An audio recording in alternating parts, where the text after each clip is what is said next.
September 12th, 2020. How's it going, guys? Here's the lawnmower. Let's see if it'll start.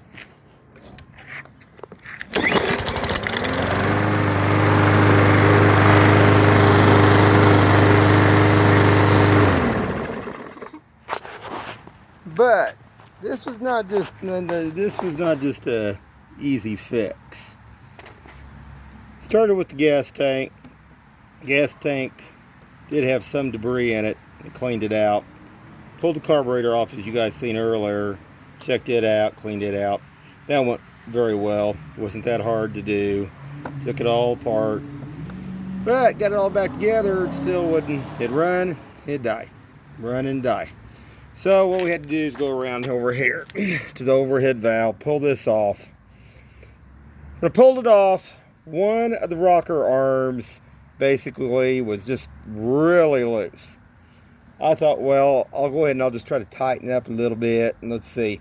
Now you have to use a feeler gauge, but most of the time, just to check to see if it will run, you can do it. You can tighten them a little bit, if they're not opening the valve. You have to make sure it's all the way closed, and then you want to bring that rocker arm up so it's just touching that valve, okay, almost.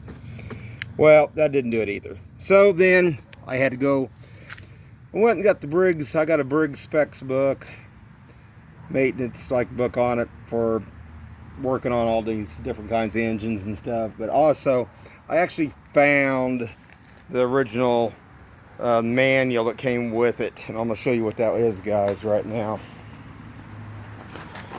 We're going to go over here, and I don't know if you guys can see that or not, because where the sun and everything is out here.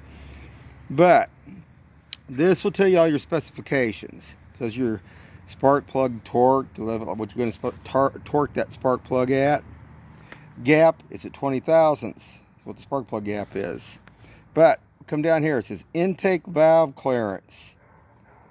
Okay, minimum is 4, maximum is 8. So exhaust valve clearance 4, 8. So I set it in between. I set it at 6 thousandths, okay? So that's where it went on that. That's where that pretty much, and then it started right up after that. So then I figured out while I was at it, I'd go ahead and check the spark plug. Spark plug is old. It is still good. I re-gapped it though, because the gap on it basically shows for 20 thousandths. Gaps was about 32 thousandths. So I re-gapped it again. So that's all you have to really do. One other thing I was going to tell you guys too, on the more expensive engines, I mean, this wasn't cheap. This cost about $250, this lawnmower here, but a lot of people go up $500,000 to go out and drop it. But the thing of it is, what I was going to tell you, there are some that have sensors on the inside, basically for the oil. And sometimes they'll also give you problems too. And they can also cut it to where it won't run at all. But since this was running 5 to 10 seconds and it would just die, I had a pretty good idea that it was probably in the valve. I should have started there in the first place, but logically, since it was kind of dirty and stuff and everything, I thought, well, I'd start at the tank. The tank did need to be cleaned, so it's just a good maintenance run on all of it. I think I got left here for the end of the season. I usually change the oil twice during mid-summer and then at the end of summer for winter to get them ready for, like I say, at winter time, get them all cleaned up.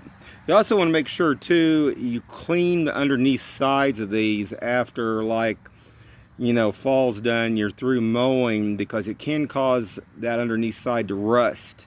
So it's a good idea if you get all that grass and gunk and dirt out from underneath there as much as you can so it won't rust as much. Anyway, guys, this is just a part 2 on a little bit of maintenance on the lawnmower. Have a good one.